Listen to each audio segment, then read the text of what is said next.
स्कंद पुराण।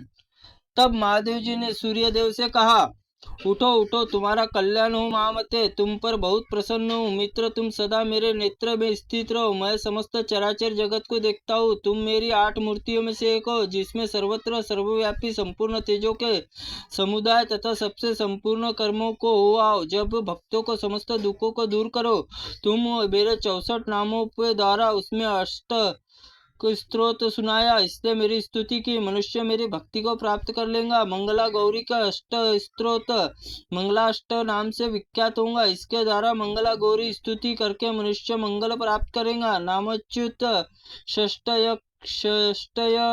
अष्ट यष्ट और तथा मंगलाष्ट नामक स्त्रोत श्रेष्ठ पुण्यमय सभी पातकों का नाशक करेगा। काशी से दूरदेश रहता तभी प्रतिदिन तीनों समय में तीनों स्त्रोत जप करके वह श्रेष्ठ शुद्धि चित्त होकर दुर्लभ काशी प्राप्त करेगा। दोनों स्त्रोत काशी में मोक्ष संपत्ति प्रदान करते हैं। मोक्ष की इच्छा रखने वाले मनुष्य प्रयत्न पूर्वक स्त्रोत परित्याग करके इन दोनों स्त्रोत का पाठ और जप करना चाहिए।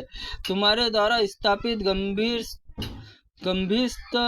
लिंग भक्तिभाव से सेवित होने पर सिद्धियों के दाता होंगे। भक्तिभाव चंपा कमल समान कांति वाले गंभीर स्थल मालाओं में किरणों में जो ईश्वर लिंग पूजन किया है, उससे तुम्हारा नाम गभस्तीश्वर लिंग होगा। पंचगंगा में स्नान गभस्तीश्वर लिंग पूजन करने से मनुष्य सब पापों से रहित होकर कभी माता के गर्भ में जन्म धारण नहीं करेगा। जो स्त्री या पुरुष चैत्र शुक्ल तृतीया उपवास करके वस्त्र आभूषण महान उपचारों को महादेवी मंगला गौरी पूजा करेगा, वह प्रातःकाल व्रत पूर्ण करके पारण करेगा और कभी दुर्भाग्य व दरिद्रता को नहीं प्राप्त होगा।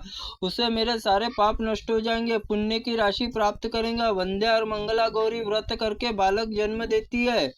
यहाँ तपस्या करके वह मयूख समूह किरण पुंज हो देखे गए शरीर में नहीं दिखाई दिया है। अतः अदिति नंदन, तुम्हारा मुख या आदित्य होगा, उसमें पूजा करके मनुष्य कोई रोग व्याधि नहीं होंगी। रविवार को तुम्हारे दर्शन से दरिद्रता का नाश होगा। इस प्रकार मयूखादित्य के बहुत से वर देखकर भगवान शिव अंतर्ध्यान हो गए और सूर्यदेव वहीं निवास किया। त्रुटिपूर्ण वाक्य के लिए भगवान आप हमें क्षमा करें। ओम नमः शिवाय नमः। ओम स्कंद पुराण।